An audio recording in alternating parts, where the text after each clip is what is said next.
Bismillahirrahmanirrahim. Assalamualaikum warahmatullahi wabarakatuh.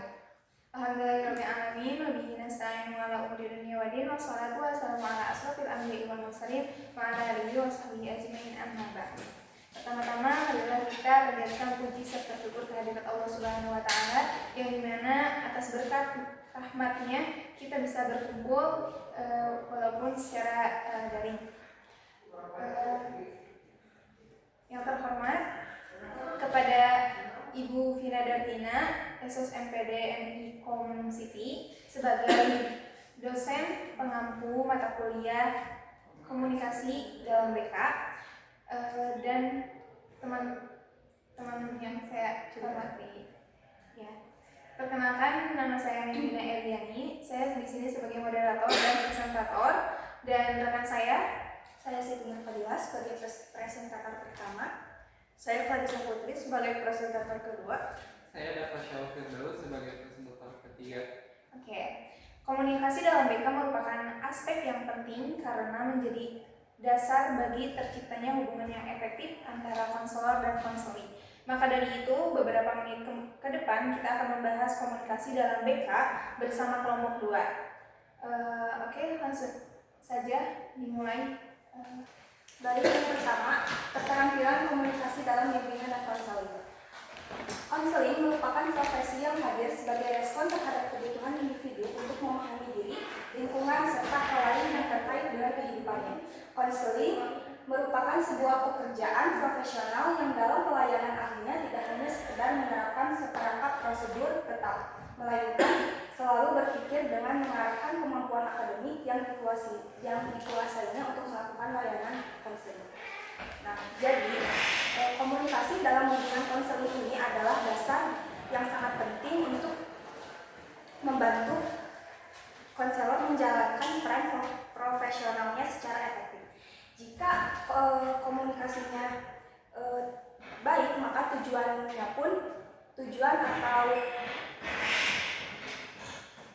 untuk memahami konseling itu akan berjalan dengan baik dan lancar.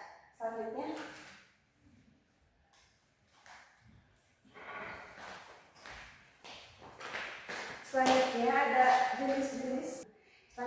jenis-jenis komunikasi. Yang pertama ada komunikasi interpersonal. Di sini dijelaskan komunikasi interpersonal akan mampu mengarahkan pada hubungan yang lebih akrab antara satu individu dengan individu lain atau kelompok lain. Jadi komunikasi interpersonal ini adalah komunikasi yang dilakukan oleh seorang atau lebih secara tatap muka atau secara langsung dengan tujuan untuk menukar informasi, menukar cerita, dan menukar informasi yang penting. Itu biasanya dilakukan oleh 1-2 orang lebih, maupun komunikasi verbal dan non-verbal sekalipun. Terus yang kedua itu ada komunikasi intrapersonal. Komunikasi intrapersonal adalah komunikasi dengan diri sendiri. Hal ini menyangkut proses di saat diri menerima stimulus dari lingkungan untuk melakukan proses internalisasi. Jadi komunikasi intrapersonal ini adalah komunikasi yang dilakukan oleh diri sendiri. Ibaratnya itu kayak kita tuh lagi ngobrol sama kata hati sendiri gitu.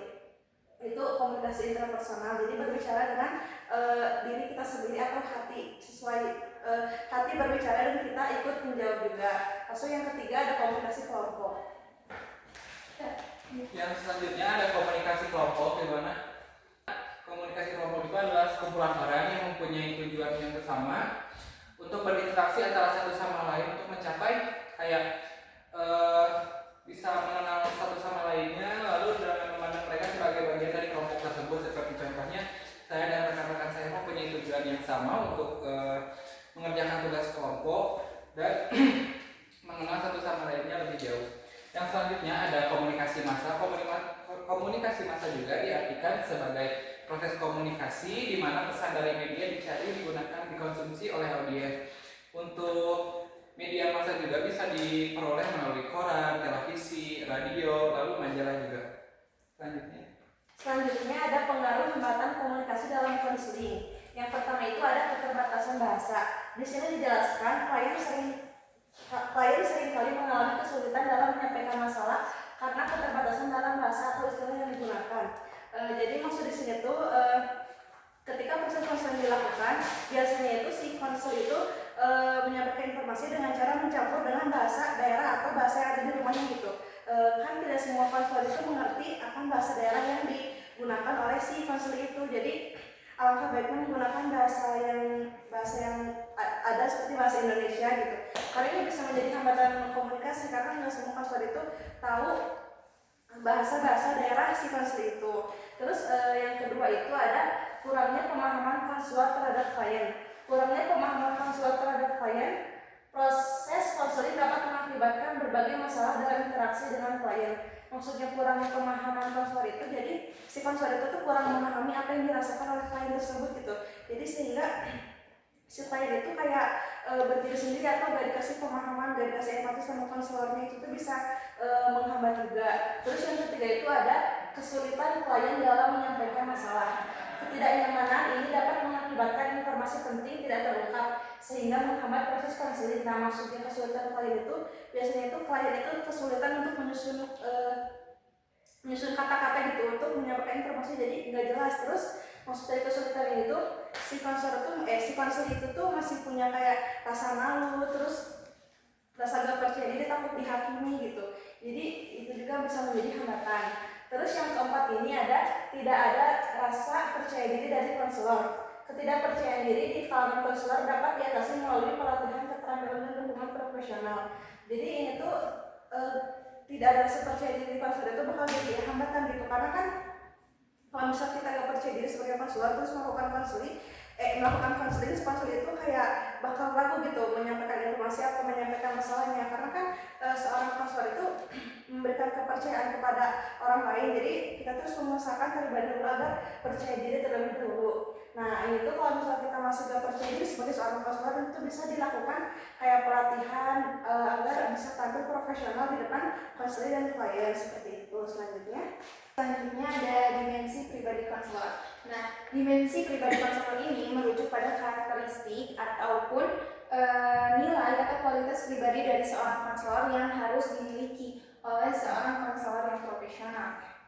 Oke, di sini ada respect atau menghormati.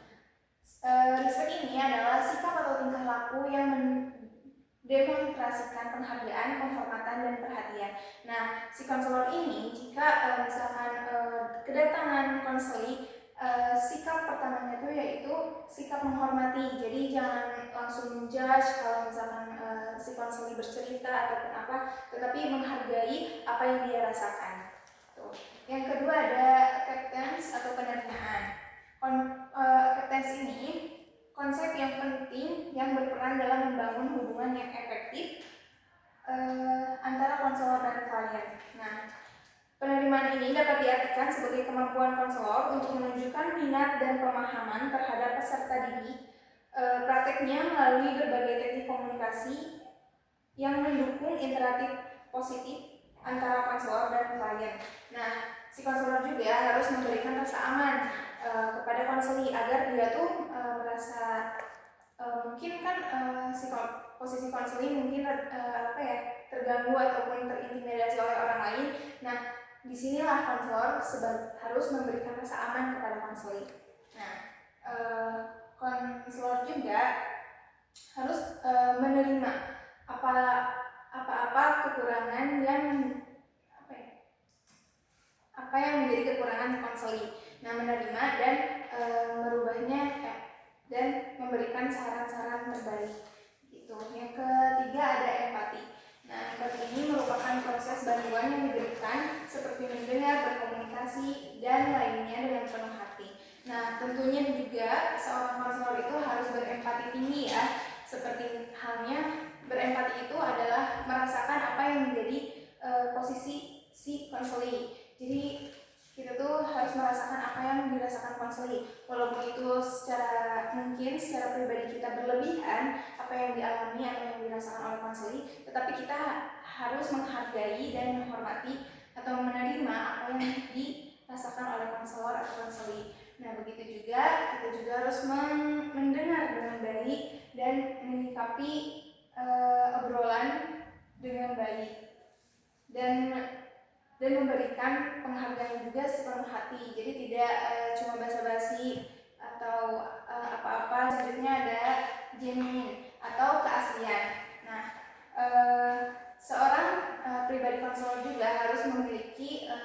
pribadi yang asli, keaslian atau kesesuaian antara sikap dan apa yang dipikirkan, dikatakan, dan dilakukan.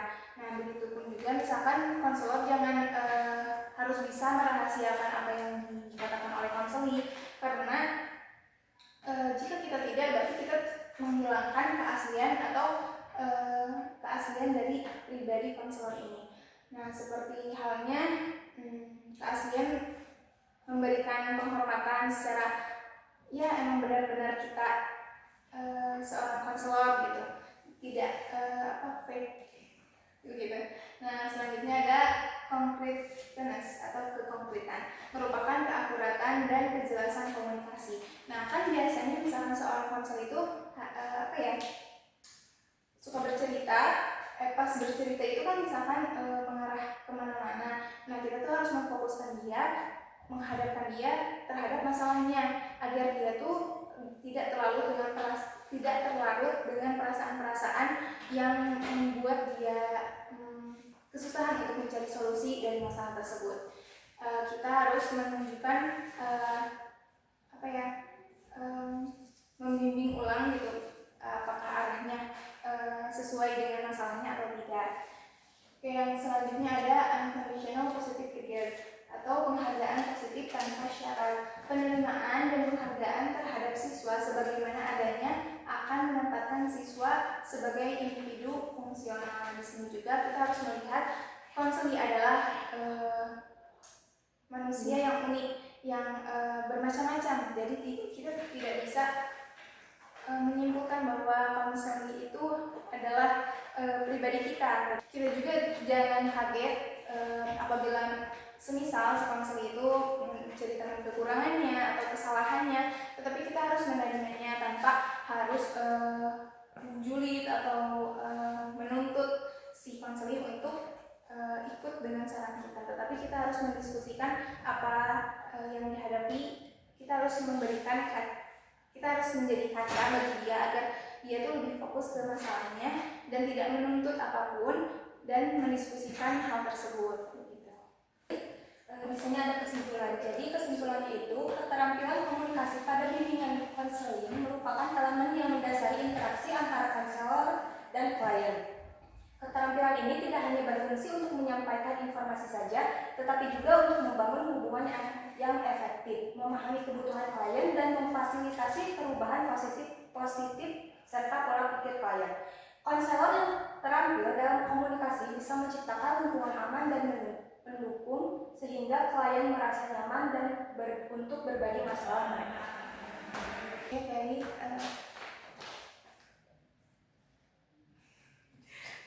Baik, terima kasih atas perhatiannya. Cukup sekian dari kami kelompok 2. Assalamualaikum warahmatullahi wabarakatuh.